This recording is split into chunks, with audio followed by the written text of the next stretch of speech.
Hors de la terre d'Israël, les seuls juifs dont on connaissait l'existence sur le continent africain sont ceux du Maroc et d'Éthiopie, les Falachas, dont la judaïté a été révélée et médiatisée en 1980. À cette liste, Edith Bruder, il faut désormais ajouter les communautés juives, l'Ouganda, le Zimbabwe, le Cameroun et même la RDC. Alors si leur judaïté est avérée, le mythe des tribus perdues n'en est plus un. C'est un petit peu ce qui se passe, c'est-à-dire qu'en fait, ces groupes se reconnaissent comme étant des descendants des tribus perdues. Elles seraient donc des tribus retrouvées. C'est au titre des tribus perdues qu'elles retracent et reconstruisent leur passé, un passé toujours illustre. Elles seraient toutes, à l'exception de l'Ouganda, des descendantes d'Abraham et de Jacob. Leurs ancêtres très lointains seraient des descendants et qui se seraient installés en Afrique et leur religion se serait éteinte avec le temps et les différents passages religieux, que ce soit l'islam ou le christianisme. Et la culture aussi a dû jouer aussi, également la culture africaine. Et la culture africaine, mais au sein de ces groupes, il apparaît de façon très évidente qu'il y a une très très forte résonance entre la spiritualité africaine et l'Ancien Testament. Les entretiens avec les membres de ces groupes, quels que soient les pays, laissent apparaître très fortement cet aspect-là, cet aspect de similitude, d'affinité profonde, éthique, de valeur, de représentation divine. C'est très très fort cette notion que la spiritualité africaine était d'emblée imprégnée des notions de l'Ancien Testament. Alors, comme pour les Falachas d'Éthiopie, est-ce que la judaïté de ces communautés est reconnue par Israël? De façon monolithique, non. Maintenant, reconnue par certains groupes, oui, puisqu'en Ouganda, une communauté s'est révélée juive, c'est-à-dire que dans ce pays perdu, on va dire, dans un village d'Afrique de l'Est, dans les années 1890, est apparu un personnage vraiment incroyable, un héros qui s'appelait Kakungulu, et ensuite qui a été déçu dans sa relation, qui a évolué, qui après avoir été converti au protestantisme, a erré, a eu une errance religieuse qui l'a amené à se rapprocher de l'Ancien Testament. Il s'est déclaré juif envers et contre tous, c'est-à-dire vous imaginez. Autoproclamé. Absolument, il s'est autoproclamé juif.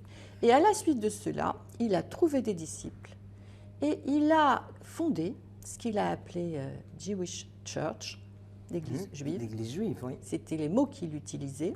Il a commencé tout seul avec son groupe à mettre en place les règles de la cacheroute.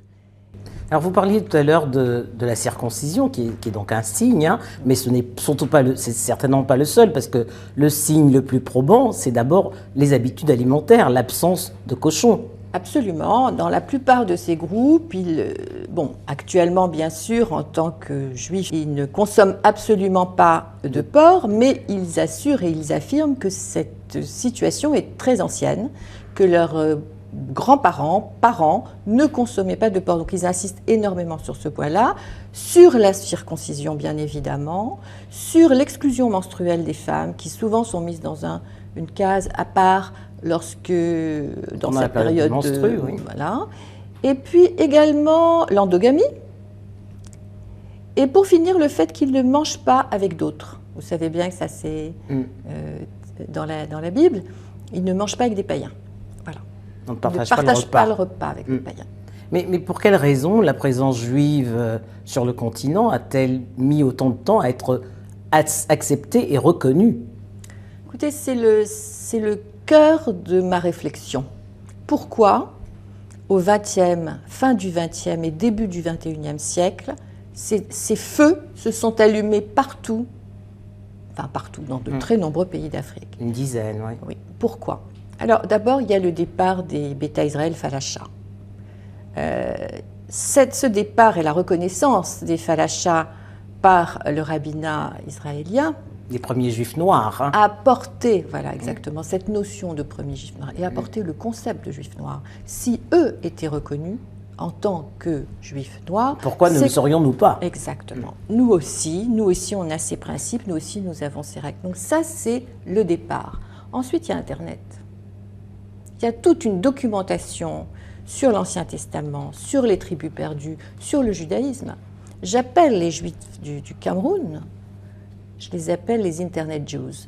Ils ont eu une formation complète qu'ils ont autogérée au départ, quand ils se sont rapprochés seuls du judaïsme. Voilà. Alors, je suppose que votre livre a été très bien accueilli par les Juifs noirs du continent, mais peut-être pas aussi bien accueilli par Israël. Alors, les Juifs noirs sont très contents parce que... De ces révélations. De ces révélations, surtout aux États-Unis, puisque ce livre a d'abord été publié en 2008 et en 2012 aux États-Unis.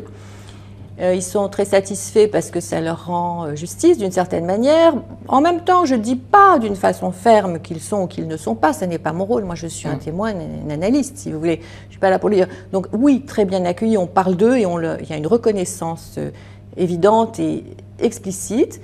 En Israël, disons que c'est un sujet qui intéresse, mais qui fait peur peut-être un petit peu. Et pour les Juifs du Zimbabwe, mais également... Ils revendiquent leur descendance, comme leur appartenance plutôt à la 12e tribu. Oui, oui. De même que les Lambas, vous parlez des Lambas du Zimbabwe, de même que les Lambas d'Afrique du Sud. Oui. Absolument. C'est le même groupe qui se situe de part et d'autre de la frontière Zimbabwe-Afrique du Sud et de part et d'autre donc du Limpopo. C'est le même groupe et effectivement, ils défendent ce point de vue avec beaucoup de véhémence, mais... Je les ai rencontrés encore il n'y a pas très longtemps. Ils n'ont pas vraiment l'intention de faire leur alia, de s'installer en Israël. Ils veulent qu'on les reconnaisse. Ils disent « we want to recapture our roots ». Ils veulent qu'on récupère leurs racines, qu'on l'admette et probablement continuer leur vie telle qu'elle est. À ce jour, ça peut changer, ça peut évoluer. Mais leur origine, qu'ils affirment d'ailleurs, elle n'est pas africaine, mais sémite. Elle est sémite. En conclusion, Edith Bruder, qu'est-ce que vous diriez de ces communautés juives noires aujourd'hui? Écoutez, je dirais qu'elles changent considérablement le paysage religieux de l'Afrique. Et le regard qu'on porte sur la judaïté. Exactement. Et elles changent considérablement la perspective du judaïsme. Merci. Merci à vous.